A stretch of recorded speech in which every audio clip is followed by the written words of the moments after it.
Well, welcome everybody. So I don't have many guests like throughout frequently. I've had this podcast for about 2 years now. But when I have an opportunity to interview a guest that I just know is going to be major impact to, the law firm world, I just opportunity. Absolutely. I take that, I seize that opportunity, right? Carpe diem. So today I'm so excited to be able to introduce to you RJon Robins, and he is the author of Profit First for Lawyers, which those who follow the podcast know Profit First is near and dear to my heart. So RJon, for those who don't know who you are, which I actually find hard to believe if they don't know who you are, but can you just give us a little bit of background? So first off, thank you for having me on your show. Thank And you. thank you for all the prep work that you did with my team to get me onto the show. It wasn't easy. I appreciate the effort you made. Second of all, I um I don't presume that most people know who I am. I actually presume people don't know who I am. Okay. Um, there's a very, very small universe of people in where I'm very well known. But Yeah. outside of the extremely small universe, no one knows me. I'm anonymous. Okay. Fair Um, enough. Fair enough. I'm friends with people who are really well known, and Right. I know what it's like to walk down the street with someone who's really well known, and I'm I not can understand that. I'm not Walmart. Although the other day, I will tell you, I was online somewhere, and I had a cousin visiting from Argentina, and someone noticed me online, and of course, I acted like that happens all the time for the benefit of my cousin. That doesn't happen. But before we get into who I am and my background and blah, blah, blah, blah, blah, let's make your audience some promises because maybe they don't care who I am. Maybe they only care about what I can help them do. And if I can help them do what they want, then maybe they don't care who I am anyway. I just help them. And And I'm all for that. That's true. You speak the truth. so you asked me to cover three things. You talked to some of your clients and you found out what they wanted to know the most about Yep. and coordinated with my team to make sure that I would be able and willing to deliver. So what are the three things we're promising your audience here today? Okay. So the first thing we talked about was how do you break $1 million in revenue? Okay. Yeah. Second thing is how do we pull out, say, 20% more profit from your firm in a year, this year, without doing more work? And the third thing was, and this is a common thing I get asked a lot, how do I not get screwed by my marketing agency? Yes. Another day at the office. We can totally cover that. I'm with you. Mhm. It's your podcast. What do you want to talk about first? So let's talk about marketing first. How So not I get screwed by your know marketing vendors? how to not get screwed. I know just this has been, and it's been more frequent. This has been a common conversation I've had with clients over and over and over again. It's becoming more frequent. So how do I not get screwed by my marketing agency? Right. So first off, let me just say to you, all I've been doing since August 24th, 1999 is small law firm growth, Yep. helping small law firms grow since August 24th, 1999. There was 3 years, 3.5 years where I went and worked with mid-sized firms, 25 million, 50 million, $100 million firms. But for most of those years, it was small law firms, getting them to $250,000 in revenue, getting them to 500,000 in revenue, getting them to $1 million in revenue, which $1 million, by the way, isn't the magic number. The magic number is 1,500,000. Getting them to 5 million in revenue, 7 million in revenue, 10 million. There's some very predictable milestones that law firms Yeah. shift gears at, right? It's kind of, Agree. I've seen it over and over. I completely agree. There's milestones. and the milestones are very predictable. You know what you need to shift when you get to this gear. You know what you need to shift when you get to that gear. You know what's going to happen if you don't shift gears at if you don't change what you're doing at 500,000, you're going to redline and blow up before you get to 1 million. If you don't change what you're doing around 1.5 million, you're going to redline and blow up, and you're never going to get to 3 million, and so on and so forth. Yep. But the first question you want to cover is how to not get screwed by your marketing vendors, which is actually good because it leads to how you break 7 figures. Yeah. All right. How do I say this in a nice way? Your audience, if you're in Kelly's audience and you will just take all of your excuses and shove them up your ass and just do a few simple things. They're simple things. Law firms are very simple businesses to run, which I fully appreciate, breaks the heart and frustrates and pisses off Yep. hundreds of thousands of broke, struggling law firm owners whose ego requires them to believe and perpetuate the myth that law firms are these really complicated, hard businesses to run. Law firms are relatively simple businesses to run. If you'll do a few Absolutely. simple, well-known, well-understood, proven to work things, your law firm will work better.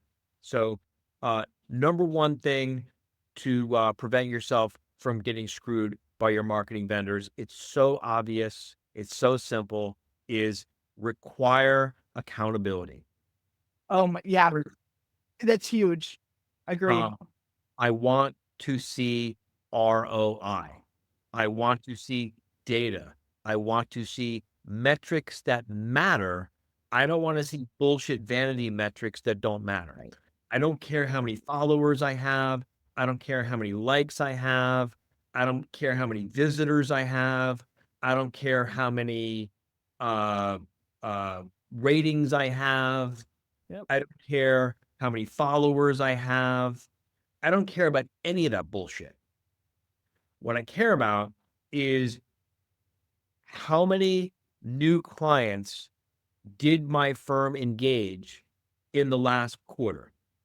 Absolutely. The average case value of Yeah. each of those new clients. Did my number of new clients go up after I engaged your services? Did it remain the same after I engaged your services? Or did it go down after I engaged Yeah. your services?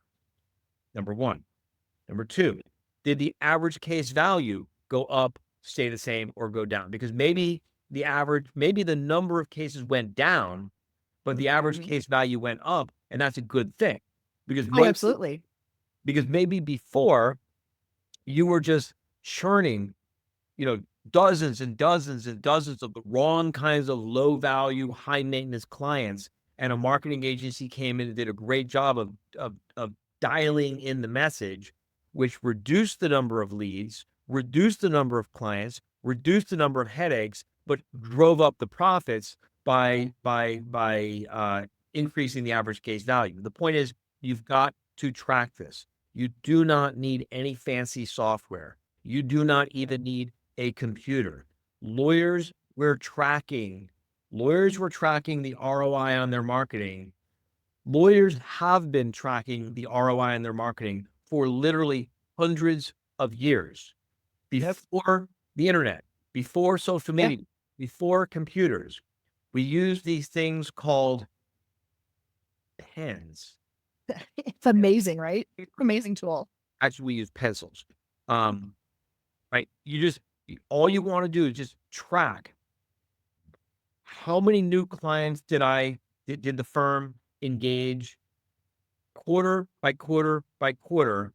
And before you start working with a marketing vendor, do a little bit of homework, get yourself prepared, and go back and look and see how many new clients did the firm engage month by month by month by month for as far back as you can realistically go. But I mean, ideally, fingers crossed, I would love it if you could go back 2 years. If you can't go back 2 years, then go back 18 months. If you can't go back 18 months, go back 1 year, right? Yeah. Don't hire a marketing vendor. Do not hire a marketing vendor unless you have a year of data, back data before you, right? Because otherwise you have it's like you're untethered, right?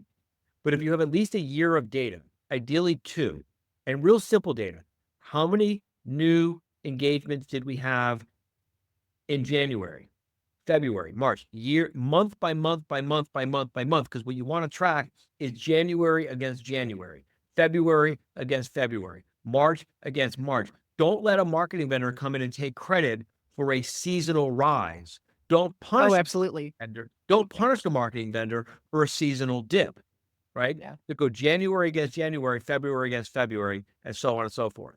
And then figure out what's your average case value. What was the average value of each of those cases? It's relatively simple to figure out. You don't need a chief financial officer. You offer a chief financial Agreed. officer service and bookkeeping. I offer a chief financial officer and bookkeeping. Yeah, absolutely. We're, But we don't have to do it. we're not competitive. People think of us as competitors, but the truth of the matter is we're really collaborators because we're trying to get the message out there that you shouldn't tolerate bookkeeping that sucks. Absolutely. The point I'm making is you can figure out your average case value. It's very, very simple. You don't need complicated formulas. You don't need a spreadsheet. You don't need Microsoft Excel. It's how many cases did your firm open last year? Yeah. Divide by how much revenue the firm collected last year. The other way around. It's revenue divided Oh, by. no, wait, yeah. Revenue. Yep. Revenue divided by number of clients. If you had $1 million of revenue and you had 100 cases, your average case value is $10,000. Absolutely. $1 million of revenue and you had 20 cases, your average case value is $5,000. If you have $1 million in revenue and you had 1,000,000 cases, your average case value was $1, right? Right. You don't need a bookkeeper. You don't need an accountant. You don't need a CFO. You don't need any fancy technology. This is why I say take all your excuses and shove them up your ass, because this is so freaking simple to do. The problem It's easy and you can do it, or you can have is somebody in your office do it. they don't teach us any of this stuff in law school. And Right. so it seems complicated. And then you get a Didn't bunch even teach us that in accounting school. they try to, and then there's all these people trying to sell you a bunch of shit that you don't need, trying to complicate it. Like, oh, this is too complicated for you to do like simple division, right? Right. So number one is do your homework, know your facts. You wouldn't take a case to trial without knowing your facts. You wouldn't sit down and negotiate a deal for a client in a transaction without knowing the facts. Do your homework, know the facts. Go back and see how many cases did the firm open month by month by month for as far back as you can go. 2 years would be great. 1 year is adequate. Don't hire anyone until you got a year of data, so you have a grounding when they try to throw you off your game. 2 Absolutely. is figure out your average case value. This way you know whether the marketing vendor is making things better or not. That's true. Right? Yeah. That's number one. Number two, you want the marketing vendor to give you data and metrics that matter, right? The data and metrics that matter are how much did I pay you for your services? Yes. How much of that money went to ad spend? Yep. Right? If you pay your marketing vendor $5,000 a month and they put $2,000 to ad spend, or you pay your marketing vendor $5,000 a month and they put $1,000 to ad spend, Yeah. it makes Huge difference. right? Now, listen, if marketing vendor A takes $5,000, puts $2,000 into ad spend, and gets a worse result for me than marketing vendor B, who takes $5,000 and only puts $1,000 to ad spend, hey, I don't care. What I care about is the results, but I do want the data so I can have some insight into why they might be getting the results or not. All right. Yep. All right. That's data. We want to know how much we're spending for their services, how much we're spending for ad spend. We want to know how many appointments are they getting to, how many prospective new clients are they getting to the front of the intake system? Right. How many of their prospective new clients who they get to the front of the intake system are actually getting to the sales call? Oh, absolutely. Those are converting into new clients with what average case value? That's it. I'm not going to repeat it. You can go back and listen to it again. That's it. You want to run my business last year grossed $30 million. I had another business that grossed $30 million. They both happen to gross $30 million. It's a little bit confusing. Yeah. And we manage over 500 of some of the fastest growing, most profitable law firms in the world. And this is it. We don't complicate things. We keep things simple, Right. right? All right. Yep. So Simple. I'm I all about keep it. your marketing vendor from screwing you. You Yeah. keep your marketing vendor from screwing you by letting them ask you questions. Shut up. Stop talking. Listen to the questions they're asking you, right? The questions you want them to be asking you, a good marketing vendor is going to be asking you questions about what are your gross revenue goals for your firm. A good marketing vendor is going to want to know what is your gross profit margin on your average case. A good marketing vendor is going to want to know what is the net operating income on your case, right? A good marketing vendor, if they get you a $10,000 case, let's say, for example, but you have a, let's say, $3,000 cost of goods sold, right? That gives you only $7,000 of gross profit.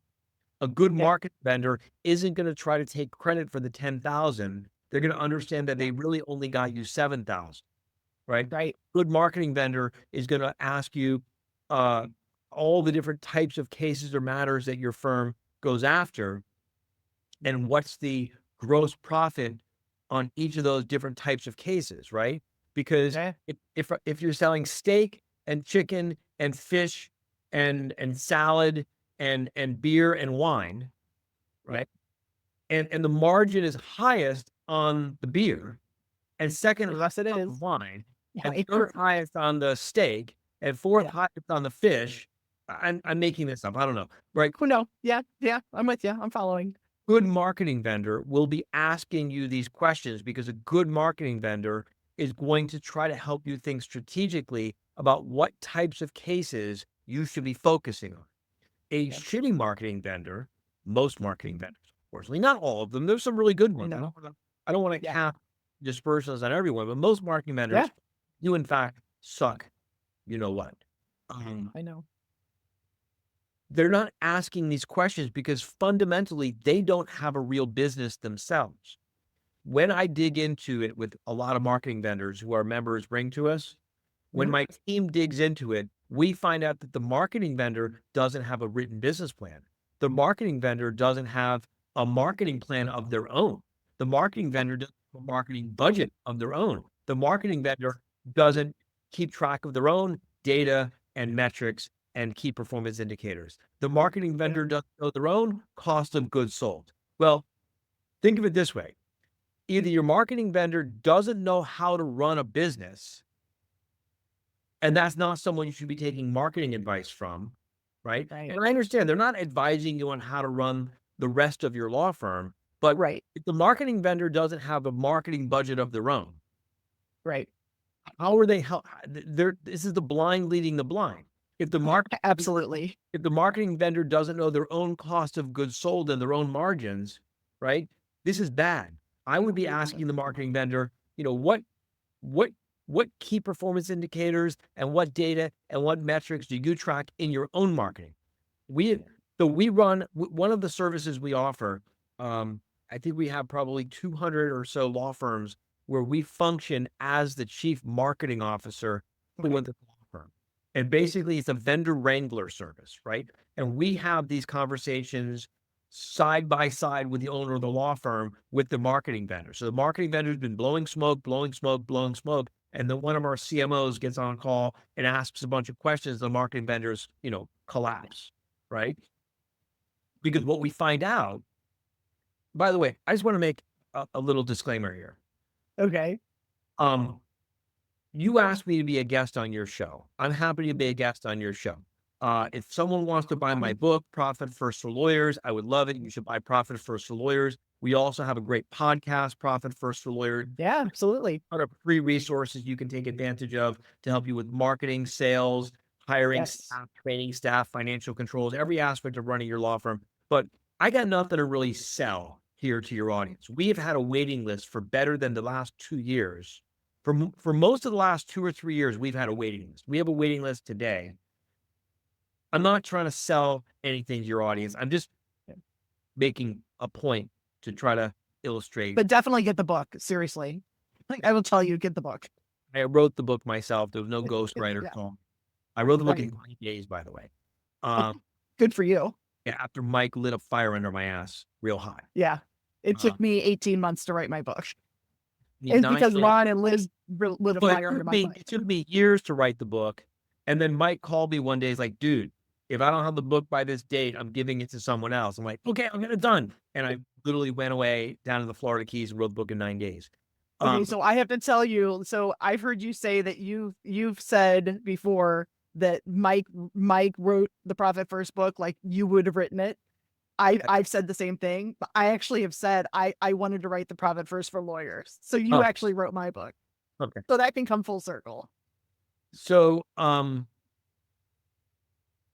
what was I talking about? Marketing vendors and how much they So suck. marketing vendors, they Yeah, collapse so here's because the they're thing. blind leading the blind. Yep. So here's the thing. Here's what you find out, right? What you find out is that either they don't know any better, in which case you shouldn't be letting them manage your marketing spend, Yeah. right? Or, and here's the dirty little secret. The dirty little secret is we find out that they do know better. They just don't want to do it for you, right? Right. They know their own marketing data and metrics really well. They just don't want you to know your data and metrics really well because then they'll be accountable. Absolutely. Yeah. So these are the questions you should be, and I know I'm throwing a lot at your audience. Maybe go back and listen to the podcast again, but these are the Yeah. you should be looking for your marketing vendor to ask you. Your marketing vendor should be asking you, what are your gross revenue goals, right? Because, hey, if your entire infrastructure can only handle $1 million of business, what's the point of bringing you $2 million of profit? Absolutely. That's been a huge conversation I've been having a lot lately too. Your marketing vendor should understand really how much business your firm can handle, number Yeah. one. Unless, of course, they don't think they can even get that much, in which case, what does it matter? How much Right. business can your firm handle? What are your gross revenue goals? What are your gross profit margins? I've already covered all that stuff. Yeah. Your marketing vendor should also ask you about your avatar or avatars, plural. Who Oh, are yeah. we trying to appeal to, right? Are we trying to go after everyone? That's a bad marketing strategy. Trying to go That's a big after this particular type of avatar or 2 or 3 different types of avatars, Yeah. right? Yeah. Your marketing vendor should be asking you about your brand promise, your core values, your mission statement, things like that, because a smart, experienced marketer who actually knows what they're talking about understands that this is marketing gold. A marketing vendor who doesn't know your brand promise, who doesn't know your core values, who doesn't know your philosophy, who doesn't know your point of view, they're just going to be throwing shit against the wall, hoping something sticks. A Right. marketing vendor who's going to be a responsible steward of your marketing dollars knows that this is how you do it. Anyway, I agree. No, bottom- that's a lot to unpack. That's definitely everybody like mark now, go back and listen because that's gold. Like absolutely gold. so you want to know how to, so the question was, how do we avoid getting screwed by our marketing vendors? Yep. Make sure you're working with marketing vendors who, number one, know the right questions to ask. Yeah. And number two, have enough integrity to ask the right questions. And then number three, act like they actually heard what you said and took what you said seriously. Yeah. Because that's the other marketing vendor who they ask great questions and then they act like you never had the conversation. Right. Right. And by the way, I didn't know that this was the question you were going to ask me, so I didn't come prepared to tell you where to go to get it. But in the show notes, if you want, Mike, we can send you a link with a bunch of resources that anyone who's interested, it's all free. Yeah. And get to like with all these questions, like basically Oh, absolutely. Yeah. marketing We'll put that in the show vendor notes. audit checklist question. Everything it. about is part of a Yeah. tool that we share with our when we're onboarding a new law firm into our CMO program. And I'll share it with you to share with your audience for free. That would be amazing. Thank you. Good. All right. What was the next question? Okay, so we're not going to get screwed by a marketing agency. So now how do we break $1 million?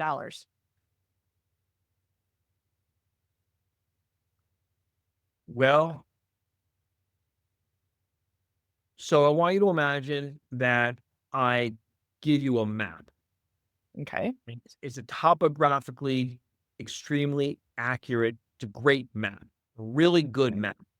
And X marks the spot. Okay. X is $1 million in gross revenue, right?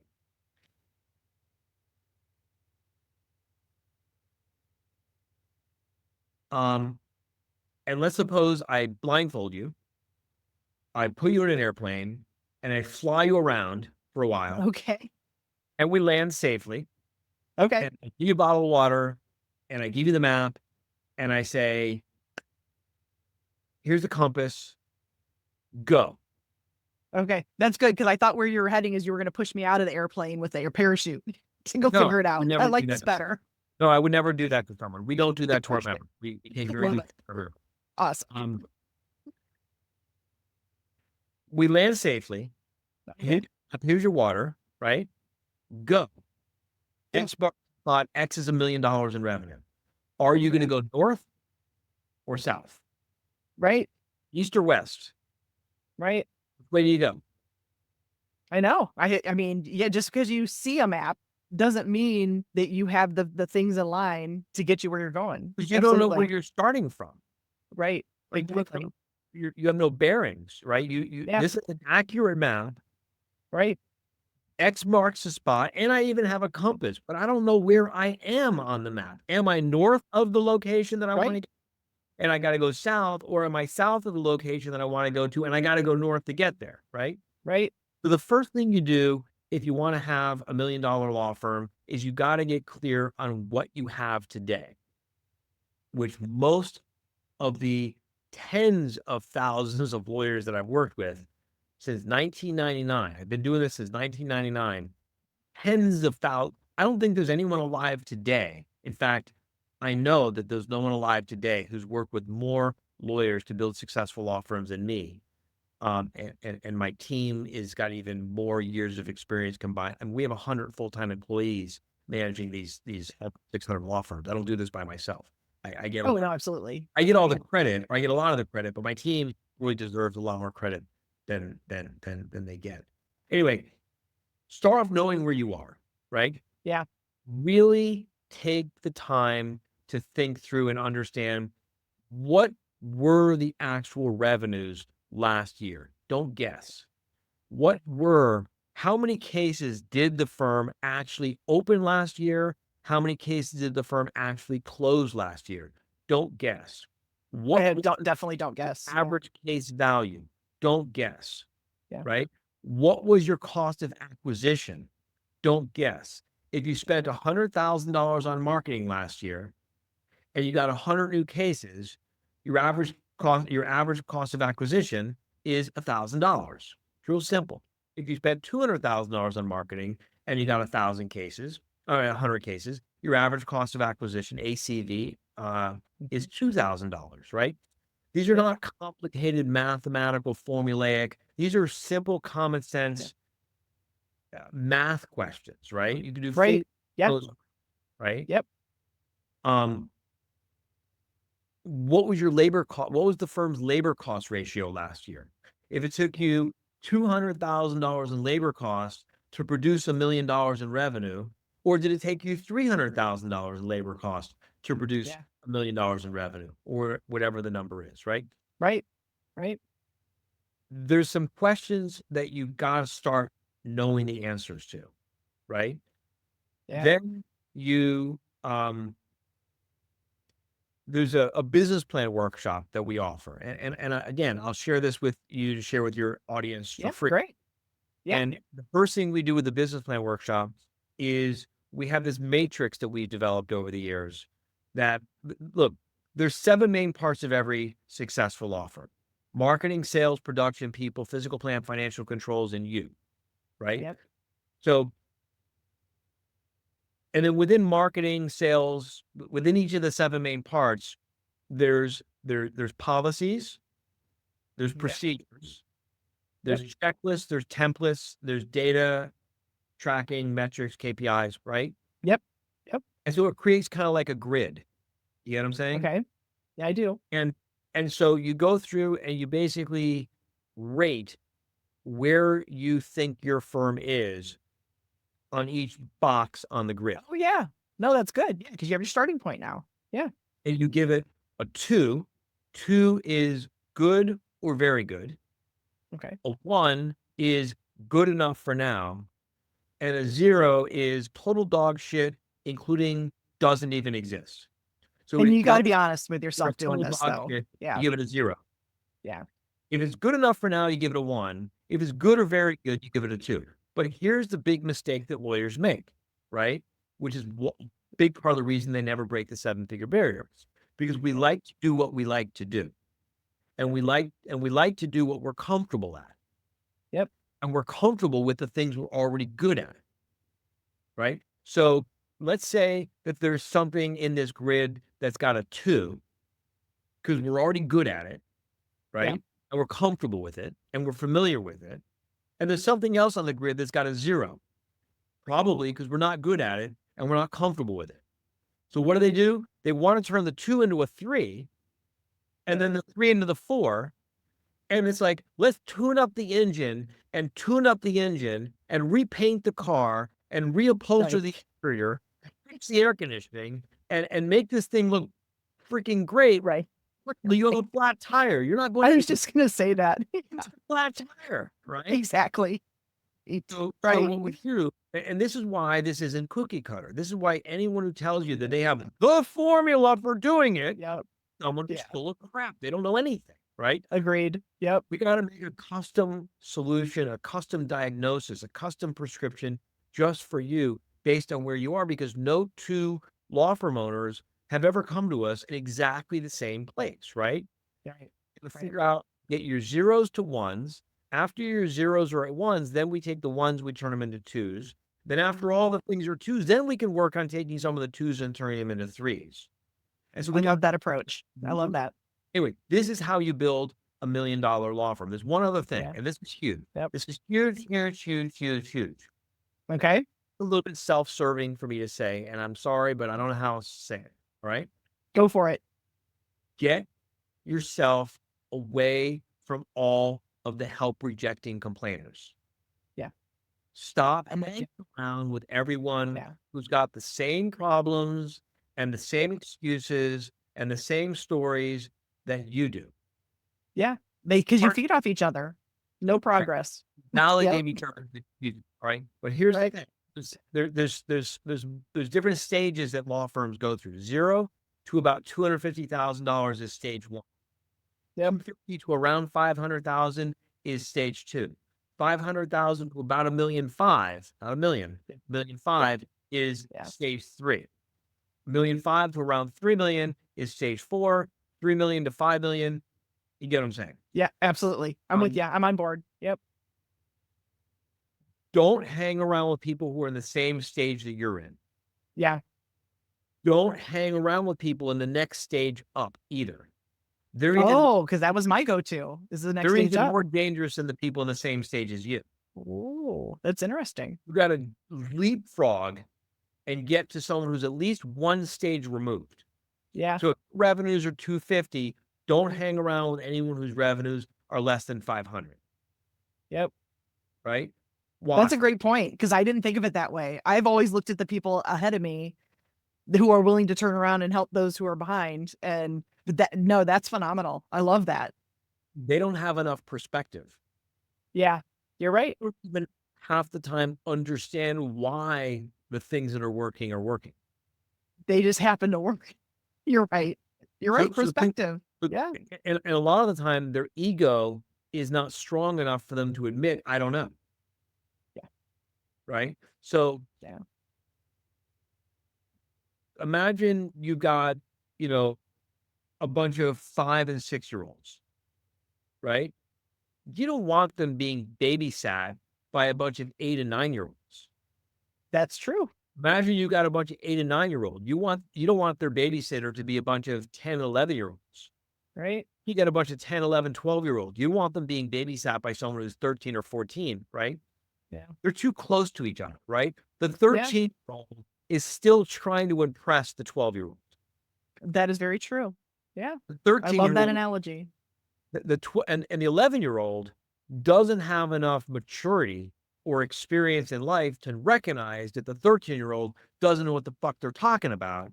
They Right. just, you're 13, you're a god. And the Oh, absolutely. 13-year-old And is they so emulate. flattered by it that they want the part. And Yeah. right. But now imagine the 11-year-old being babysat by a 15-year-old, Yeah. 16-year-old. The 15 or 16-year-old is not worried about trying to impress the 11-year-old. Yeah. You get what I'm saying? Absolutely. I love this analogy. I love it. This is perfect because you're right. It's just that perspective, that change of perspective. I love it. So, one of the great things about how to manage a small law firm, and this is the self-serving part that I warned you about, Yeah.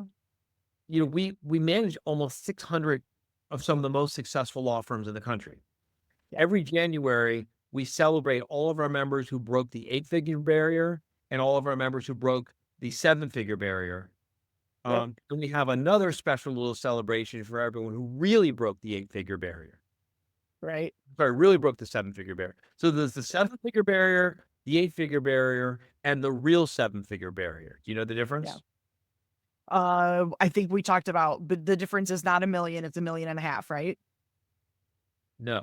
So we have the law firms that break the 7-figure barrier in gross revenue. The first year, Okay. so this year, I think Oh, 40 of our members who broke $1 million in gross revenue this year for the first yeah. time. Last year, it was like Yeah.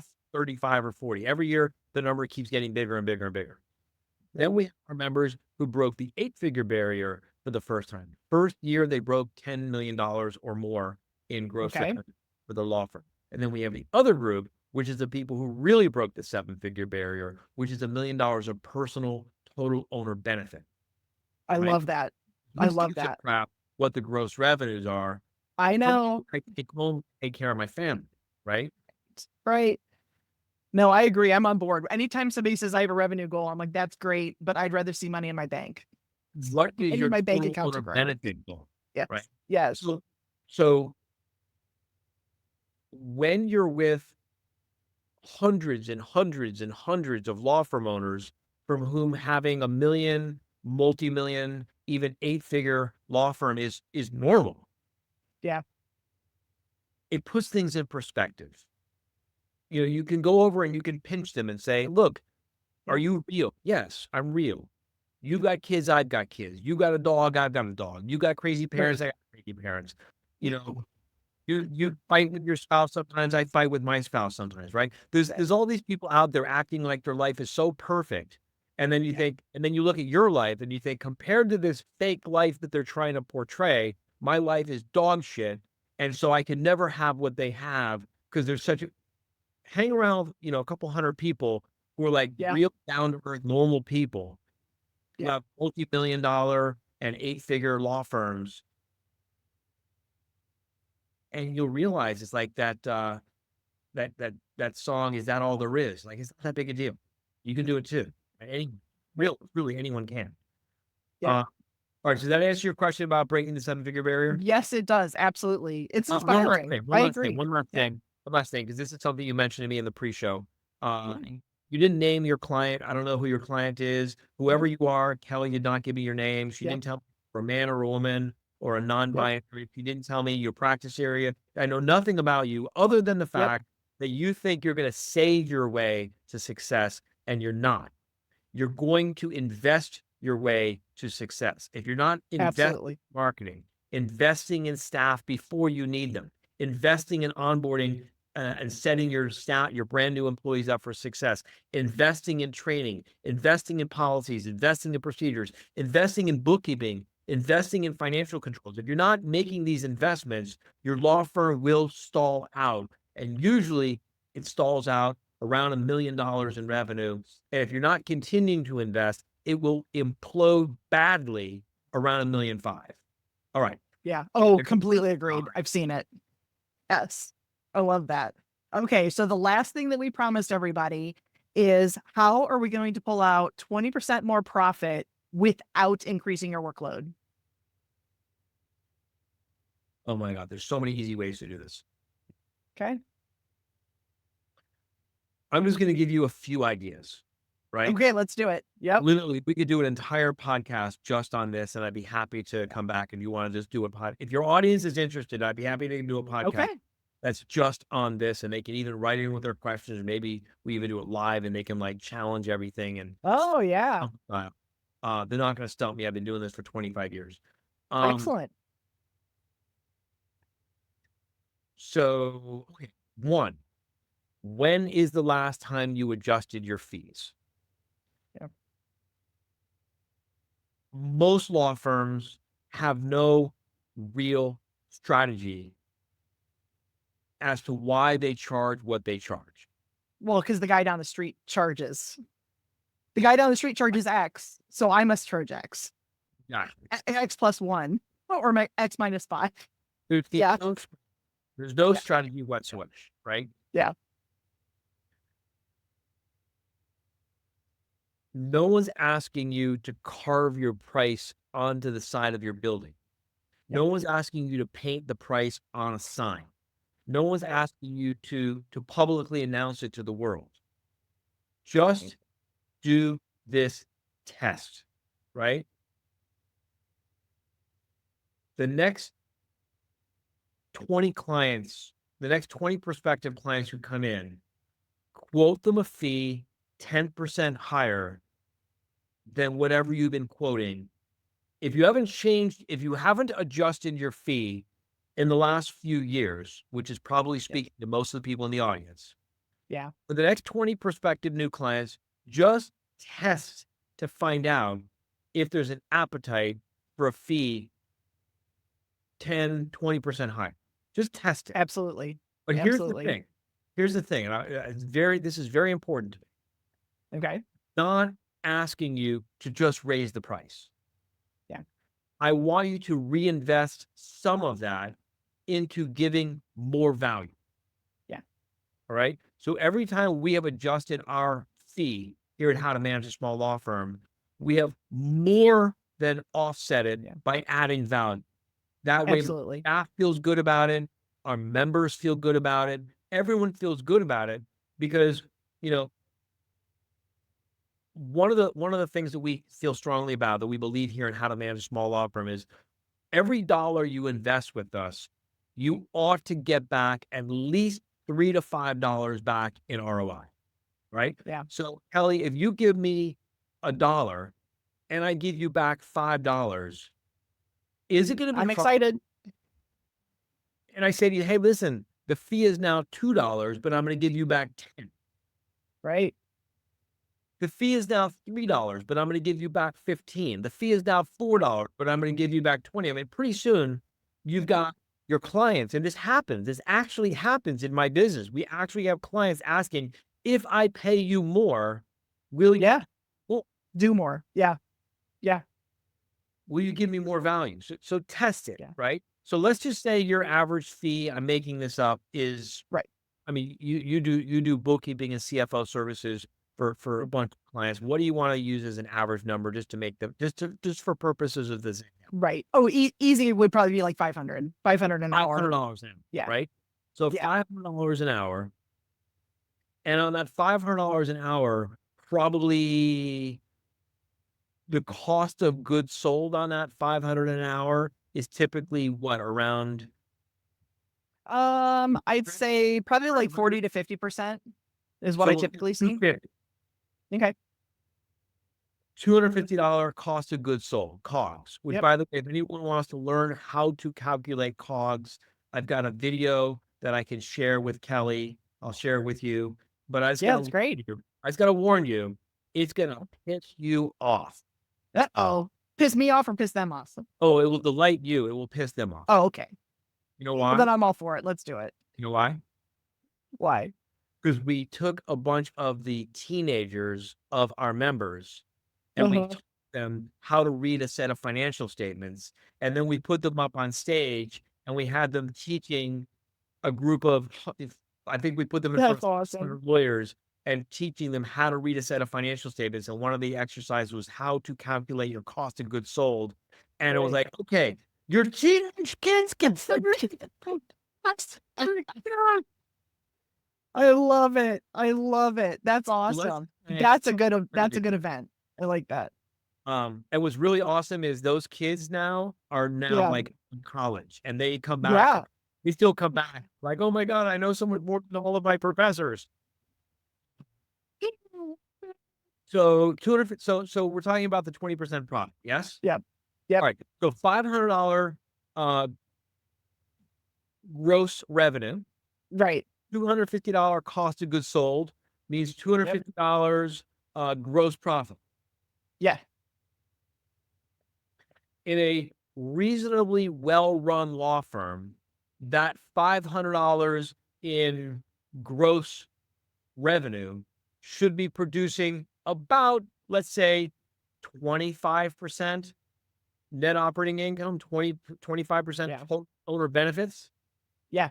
All right. So 25% of $500, I can't do the math. Yeah, I can't. 500 Oh, 125 is $125. Okay. So I think 500 then it'd be easy.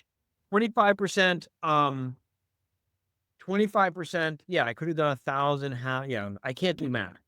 By the way, I should have picked 1,000. I'm living proof that you can build a $30 million business and you can't do math, right? Yeah. Oh, I'm a CPA. I can't do math. I have a calculator. So $500 gross revenue. Yeah. $250 cost of goods sold. $250 gross profit. $125 net operating income or total owner benefit. Yeah? Yep. 25%. Watch this. Let's say we test a price point of $550. So that's 10%. Yes? Yes. And of the $50, we deliver $25 more value to the client. Okay. With me? Yep. Which makes the client happier. Absolutely. The client better results, which means the client is going to be more likely to refer more business to you. All good things happen. Your staff feels better. Everyone's better off. Yeah. You still have $25 of additional profit. Right? So $25 of additional profit, 25 divided by 125 is 20% more profit. There you go. You raise your gross revenue by 10%, you get 20% more profit in a reasonably well-run law firm. And if you don't understand the math behind that, it's okay. You don't need to. What you need to do is get a financial officer who can help you figure this out, and a bookkeeper that doesn't suck, and read my book, Profit That's First. right. Yep. There. That's the easy thing to do, right? Absolutely. Number 2. Okay. I could go on all day with these things. You tell me when I should stop and maybe. But let me just give like one more, okay? Okay, let's do 1 or 2 more. This is so pathetically obvious, it's not even funny. Okay. Right? But there's a real reason why this works extremely reliably. All right. Okay. And this all has to do with this, with the 7th main part of your law. Remember, there's marketing, which leads to sales, which leads to production, which leads to people, which leads to financial controls, which leads to, physical plan, which leads to financial controls. And it all revolves around you. Yeah. How you are thinking about your business, how you're thinking about your relationship with your business, how you're thinking about your business's relationship with its clients, right? Yeah. Too many lawyers treat getting paid like a big ego fest, right? They have this idea, if my clients value me, if my clients respect me, if I've done great work for my clients will pay tribute to me by paying their bill. even if I don't Right. send the bill out, right? And the magical. Yes. And you do bookkeeping, so you could tell me your Yeah. number. I can tell you my Yeah. number, but there's a Yeah. shockingly high percentage, probably 50% of the small law firm owners out there today have about a month's worth of profit locked up in accounts receivables that they're making zero effort to go out and, Right. Yep. right? Well, here's the thing about accounts receivables, right? Let's say you're running your law firm at a 25% profit margin, Yeah. right? And let's say your cost of goods sold is 50%, like we used in the example, Yep. right? If the client owes you $500, yeah, Yep. if client A owes you $500, that means you already spent $250 of your own money. Right. You're getting client an interest-free, an uncollateralized, interest-free, unsecured loan for $250. Yep. Client B, the $125 of profit that you make on client B goes to pay half of client A's cost of goods sold. Client C, the profit you'd make on client C goes to pay the other half of client A's cost of goods sold. And it's not until you get to client D Yep. until you finally make a profit. So you got to work for 4 clients. Right. You got to work Isn't that for crazy? 3 extra clients, 3 extra clients just to make up for the money that client A owes you. Right. We have had law firms that come to us. Yeah. And our advice to them is shut down your marketing, shut down your sales, shut down your production, stop doing legal work for 2 months, and just collect accounts receivable. Collect. I And agree. you will have a Collect, more collect, collect. profitable year than you otherwise would. Right. Yeah. I mean, it does you no good to have high billings if you're not collecting. So I agree. Yeah. It actually does you harm. It does you harm. You know, Absolutely. remember I told you I worked at the Florida bar at the law office Yeah. management assistants, right? You know, Yeah. one of the probably top 10 causes of bar grievances, Yeah. you know what it is? Talk about My clients harassing me to pay them, outstanding accounts, or my attorney. it's outstanding accounts receivables. Yeah. Yeah. Outstanding accounts receivables is one of the probably top 10 causes of bar grievances. Yeah. When the client owes you money, you know who owes you? The client knows they owe you money, right? Oh, totally. They And so when know. they know they owe you money, they go underground. They start Yep. avoiding you, and they don't tell you about new developments going on in the case. Yep. And then You get to everything that goes hearing, sideways. and then you get to that hearing, and you get your ass handed to you by opposing counsel, and you Yeah. grade A asshole to your client Absolutely. handed to you. Yep. And the whole reason you got your ass handed to you is because a whole bunch of things have been going on in the case that you don't know about because the client doesn't want to tell you because the client knows they owe you money. Right. So the client never has in the history of ever said, you know what? I don't own it. I take personal responsibility. They blame you for it. Yeah. Because And now it's that asshole lawyer of mine was billing me 10 grand and didn't give me my judgment. And you're like, oh, I'm with you. examples of bar grievances are chock-a-block filled with this story, right? Anyways, one is test higher price points, add Yep. more value, make happier clients, get more referrals, take the profits, give your staff more training, hire more, do all kinds of things that then grow your business even more. Absolutely. Get after your accounts receivables. Yeah. 3, and this is the third one. This is so obvious. Is I can't even stop at 3. I'm going to do 3 and 4. I'm slipping in. I'm sorry. 3 is send out your bill. Send out your bill. Send out your bill. Send out your bill. Bill. Long your entire day every month to do nothing but send out your bills, right? Yes. That day will be more profitable than anything else you do all month long. Yeah. Yeah.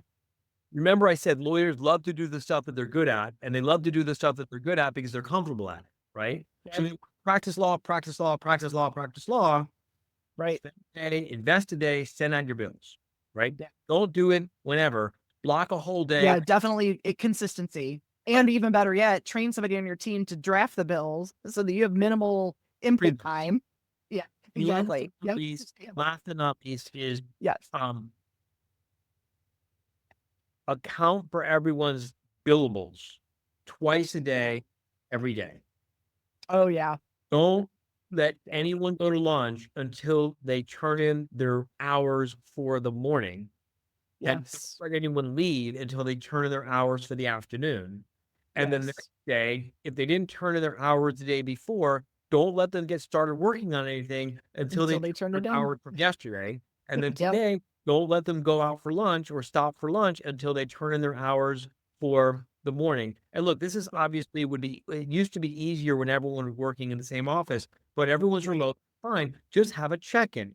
Every day we're Yeah. checking before we go for lunch. The whole firm's gonna shut down at noon. We're gonna have a 15-minute standing meeting. Yeah. Did you turn in your hours for the morning?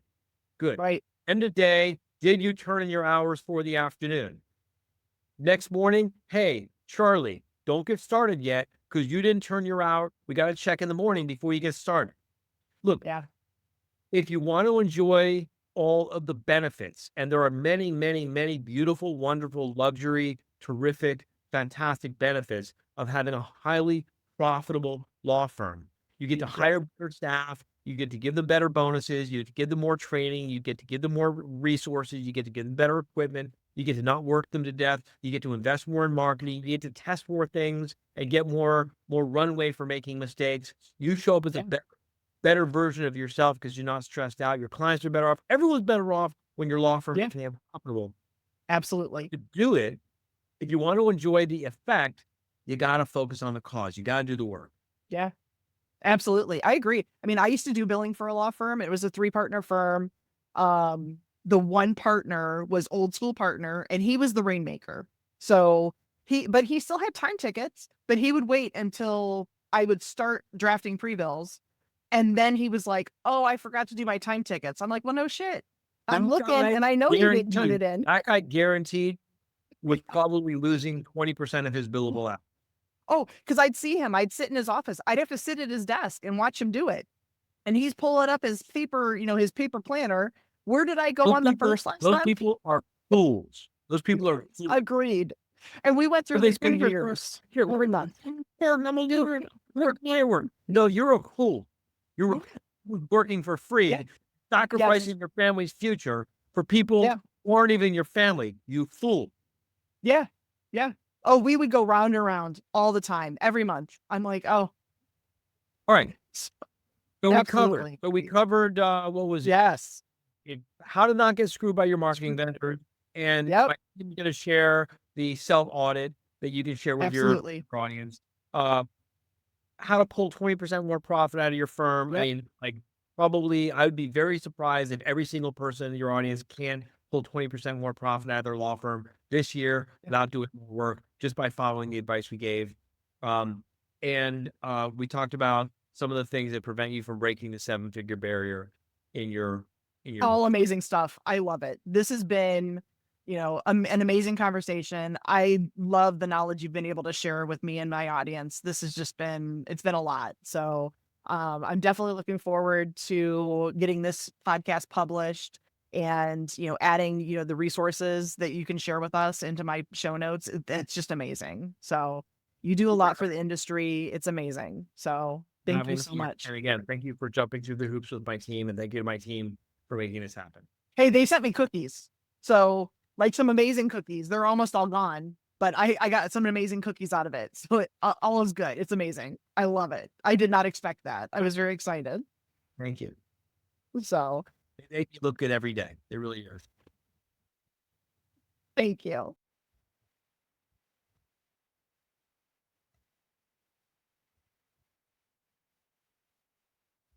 This is